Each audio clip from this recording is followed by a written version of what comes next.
My partner brought a buyer and a stack of term sheets into our own boardroom to vote me out of the distillery I built. And the whole sale collapsed in that room, because the one thing they were selling lived in two places they could not touch. It lived in my head, and it lived in a jar of yeast that only I knew how to keep alive. He thought it was a numbers game. Get the board to 4 votes, push the old man into retirement, sell the brand to a conglomerate for more money than either of us ever dreamed of, and hand me a check on the way out the door. What my partner never understood, in 37 years of standing next to me, is that you cannot sell a bourbon. You can only sell the man who knows how to make it, and the living thing he makes it with. And I had quietly made sure that neither of those was ever theirs to sell. So I let them schedule the vote. I put on my good jacket, and I sat down at the end of that long table, and I let a room full of clever men find out what they had actually been bargaining for. My name is Cy Tanner. I am 63 years old. I am a master distiller, and I have been making bourbon whiskey in the same hollow in central Kentucky for 37 years, in a place called Pike Hollow, between Loretto and Lebanon, where the limestone water runs the way it has to run for the whiskey to come out right. If you're listening to this tonight, maybe with a finger of something brown in a glass by your chair, I think you already know the kind of man I am. The one who actually makes the thing. The one whose name is on the bottle, but whose hands are the part nobody at the top ever bothers to understand. Stay with me to the end, and tell me down in the comments where you're listening from, because the part that matters comes late, and it tastes better if you're there for the whole pour. Let me start with the copper, because everything starts with the copper. When I was 22 years old, I apprenticed under an old distiller named Asa Pike, whose family had been making whiskey in that hollow, legal and otherwise, for 100 years. Asa had no sons. He had a still, a recipe he kept entirely in his head, and a strain of yeast in a row of mason jars that he fed and tended like they were living things, which they were. He taught me everything across 9 years, the grain bill, the cut points, where you throw away the head and the tail and keep only the heart of the run, the char on the barrel, the patience. And on the last good day of his life, Asa handed me a copper whiskey thief, the long copper tube you slide down into a barrel to draw out a taste, the one his own teacher had handed him 50 years before. He said, "Son, the recipe isn't on any paper, and it never will be, because a recipe on paper is just a list. The whiskey is in the hands that follow it, and the bug that's been alive in those jars since before either of us was born. You keep the bug alive, and you keep your mouth shut about how, and nobody can ever take this from you. I have kept that copper thief on the wall of my office for 41 years.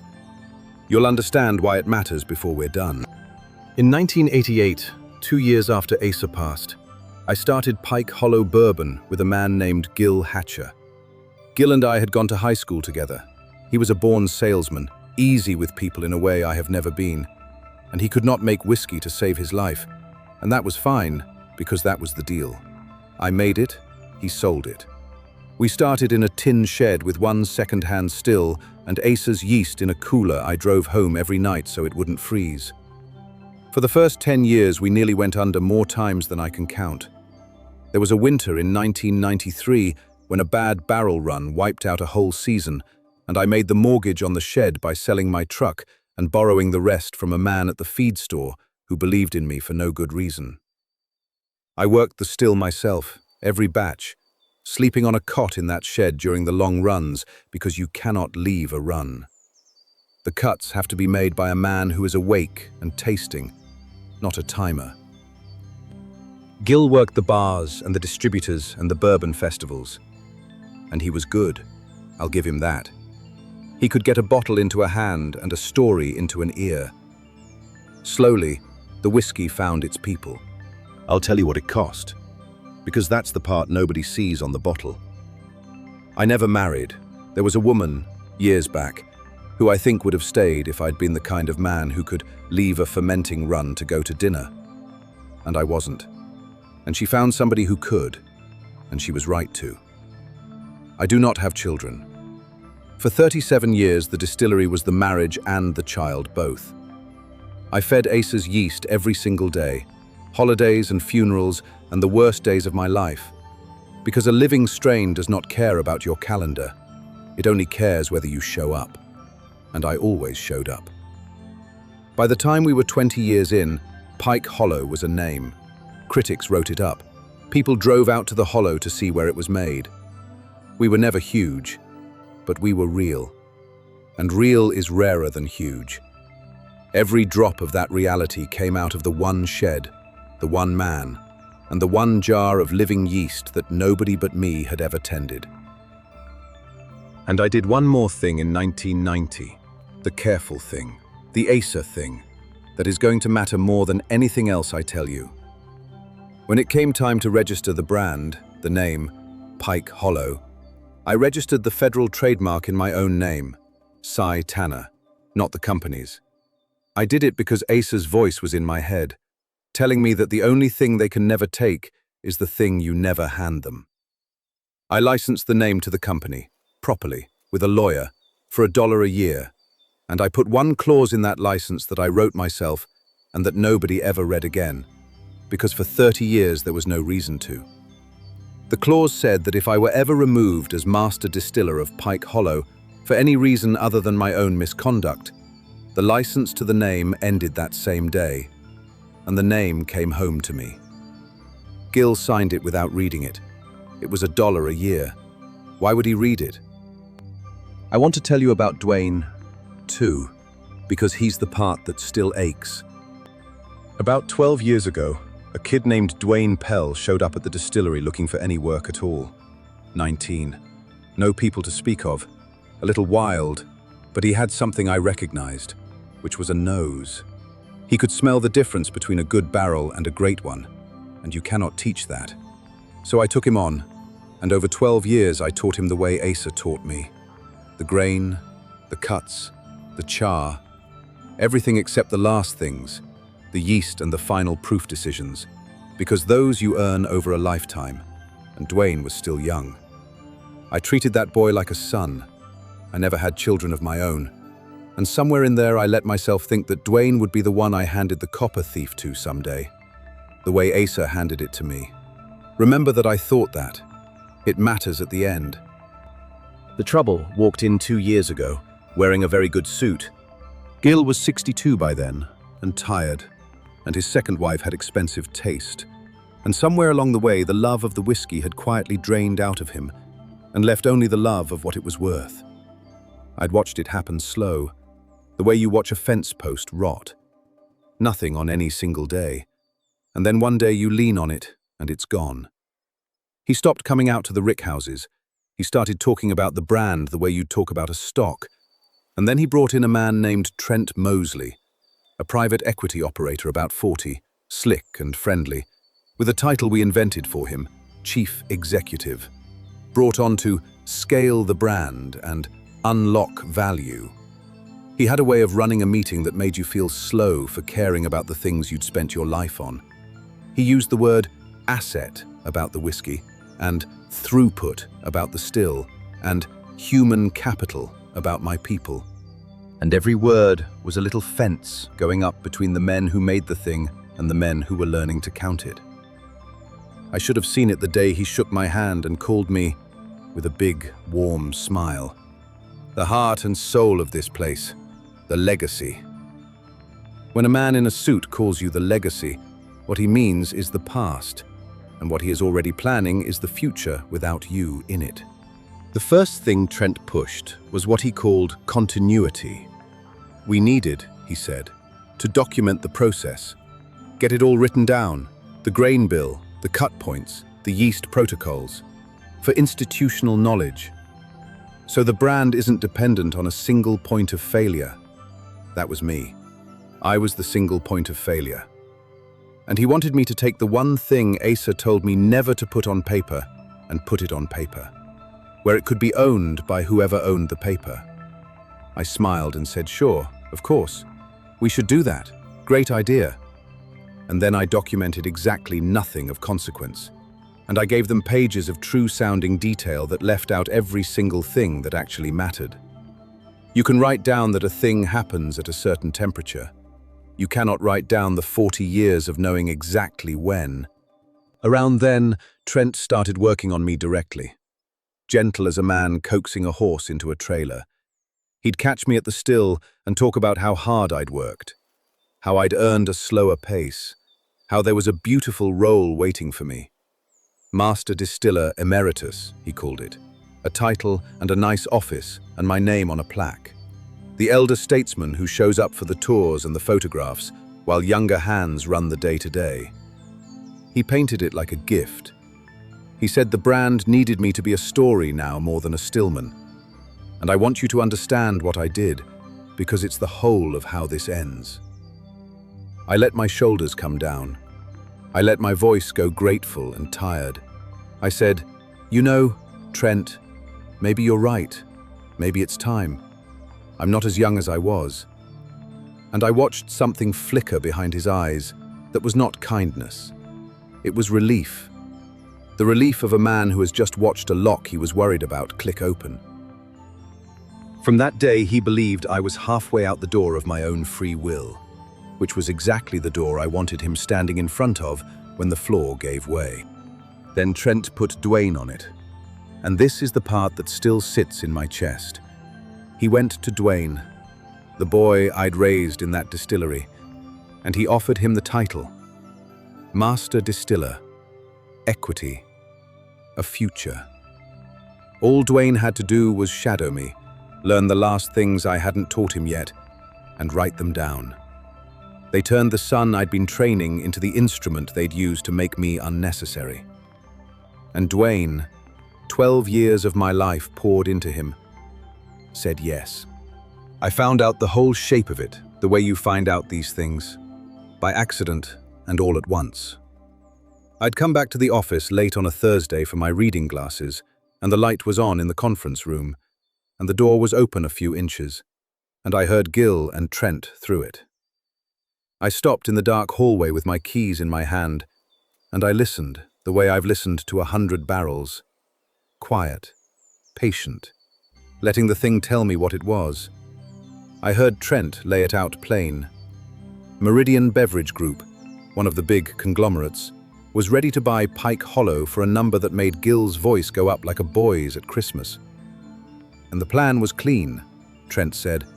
Call a board vote, retire the old man with a modest buyout and the emeritus title to keep it friendly. Install Dwayne as master distiller so the brand looked continuous to the market, and close the Meridian sale inside the quarter. I heard Gil ask, "Careful, what about Cy? He's not going to like it." And I heard Trent laugh. And then he said the thing I will keep the rest of my life.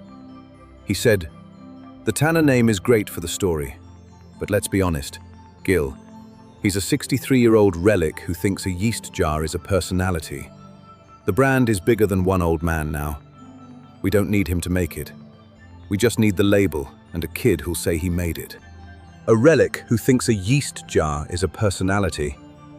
I stood in that dark hallway, 63 years old, the keys going quiet in my hand. And I will tell you the truth, I did not feel my heart break in that moment. Because my heart had already done its breaking a few days earlier, and much more quietly. The afternoon I'd understood that Dwayne had said yes to them.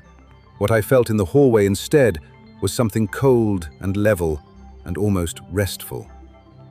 It was Asa's voice, steady as still water. The only thing they can never take is the thing you never hand them. And I had spent 37 years not handing it over, without ever quite knowing I was preparing for a night exactly like this one. So I made my decision in that dark hallway, and I did not make a sound, and I did not let the conference room door so much as creak. I was not going to fight these men across that table. I was not going to plead, or threaten, or stand on 37 years.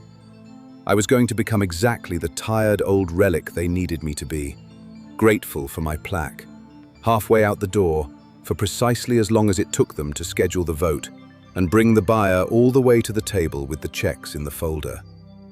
And then I was going to let them learn, in front of that buyer, in the cleanest possible way, what a yeast jar is actually worth. The next morning, I drove to see my lawyer, a sharp woman named Ruth Calloway who'd handled my affairs for 20 years, and I asked her one question. I asked her to pull the old trademark license from 1990 and read me the removal clause. She read it, and then she was quiet. And then she said, "Sai, do you understand what you did 35 years ago? You made it so that the day they vote you out, the name Pike Hollow stops being theirs to sell. It walks out the door with you. They will be standing in a room trying to sell a conglomerate, a brand they will no longer have the right to use." I told Ruth I'd understood it the day Asa told me to. I just hadn't known, back then, who'd make me need it. Then I did the patient work, which was mostly the work of doing nothing while looking like a beaten man. I let Trent schedule the board vote. I let Gil avoid my eyes in the hallways. I let Dwayne follow me through the rinse house with his notebook, writing down temperatures and times, and I taught him everything that was true and nothing that was the truth. And God help me, some part of me kept hoping the boy would stop. There was one afternoon he almost did. We were standing over the fermenters, just the two of us, and he had his notebook open, and he asked me, quiet, about the yeast, about how I kept the strain going all these years. And I looked at him, and I saw the 19-year-old with the good nose and no people, and I waited. And for a second, his face came apart, and he started to say, "Sai, and then he stopped. He looked at the notebook in his hands, and then he closed it back over whatever had tried to surface, and he said, "Never mind, it can wait." He chose the title that day, standing over the fermenters, without either of us saying it out loud. I did not help him over the edge. I had heard Trent call me a relic, and I needed to know which man the boy was going to be. I want to tell you the part where it nearly went wrong, because it nearly did. And being careful was the only thing that saved me from being clever. They got close, closer than I expected, and I'll be honest about that, because the careful man tells you when he was nearly beaten. Meridian sent a chemist out, a sharp young man with a portable lab and a gas chromatograph. And between the pages Dwayne had documented and the chemist's analysis of our mash, they reverse-engineered the grain bill almost exactly, down to the percentages of corn and rye and barley. I watched them do it, and I said nothing. They ran a test batch, a pilot, on a small still, with Dwayne running it under the chemist's eye. The whole point being to prove to Meridian that the whiskey could be made without me, that the Relic really was just a story they were paying extra for. And for about 2 weeks, while that test batch fermented and crept toward the still, I genuinely did not know if my whole position was about to evaporate. Because if their batch came off tasting like Pike Hollow, then the recipe was not really in my head anymore. It was on the chemist's laptop. And a brand that anybody with a lab can make is a brand that does not need its maker. License clause or no license clause. I lay awake on that more than one night. I'd feed Asa's yeast in the morning, the living strain in the jars, and look at it, and wonder if it had quietly become the last card I held, or if it had become nothing at all. I am a careful man, but I am also just a man. And that was the stretch where I let myself be afraid. Then the test batch came off the still, and they tasted it, and I knew the answer before anyone said a word. Because I was watching Dwayne's face and not the glass. It was wrong. Not bad, exactly, just wrong. Flat where ours blooms, hot where ours goes soft, missing the thing in the finish that made people drive out to a hollow to find it. Because they had the grain and the temperatures and the times, but they did not have Asa's bug. The living yeast strain that had been alive in my jars since before Dwayne was born. The one variable that was not a number and could not be written down, and that I had never, in 37 years, let leave my hands. You can copy a recipe. You cannot copy a living thing you were never given. The chemist could not find it because it wasn't findable. It was just mine. The board meeting was on a Tuesday morning in the spring, in our own conference room, the one I'd heard them through. Gil was there, and Trent, and Dwayne, who could not look at me, and two outside board members Trent had brought in, and a delegation from Meridian Beverage Group, including a lawyer with a closing folder and an older gentleman they introduced as Meridian's head of distillation, a man named Walter Boyd, who I knew by reputation as one of the few honest palates left in the business. And I sat at the end of the table next to Ruth Calloway, an old man in his good jacket, and I let them run their meeting. Trent ran it like a man who had already won, because he believed he had. He made his case briefly, kindly, the way you put down an old dog. Cy had built something wonderful. Cy had earned a rest. It was time for new energy, for scale, for the next chapter. He even nodded at me warmly while he said it. The legacy, the heart and soul, here for the photographs from now on. He called the vote to retire me as master distiller and approve the sale to Meridian. The two outside members he'd installed raised their hands without hesitating. Gil raised his last, and at least he had the grace to look at the table when he did it. 4 votes to 1. It was done. Trent actually smiled at me and said, "Cy, thank you, truly, for everything." And there was real warmth in it. The warmth of a man who has gotten everything he wanted and can afford to be kind about it. And then he turned to the Meridian people to begin the closing, and the lawyer opened the folder, and pens came out. I asked if I could say one thing before they signed. Trent, generous in victory, spread his hands and said, "Of course." Cy, "Of course. The floor is yours." I did not bring witnesses. I did not raise my voice. I have learned over 63 years that the quietest thing in the room is usually the last thing standing. I spoke only to the Meridian people, directly, and I kept it short. I said, "Before you sign that, you ought to ask 2 questions of your own, Mr. Boyd, sitting right there, because he can answer both honestly, and your lawyer cannot. Ask him whether the test batch your chemist and my former apprentice made actually tastes like Pike Hollow. And then ask your lawyer whether a federal trademark that is licensed to this company from a single individual survives that individual being voted out of it this morning." I sat back down. That was all I said. The room went still, in the particular way a room goes still when several expensive people realize at once that they may have skipped a step. Trent's smile stayed on his face a beat too long, the way a smile does when the man behind it has stopped believing in it.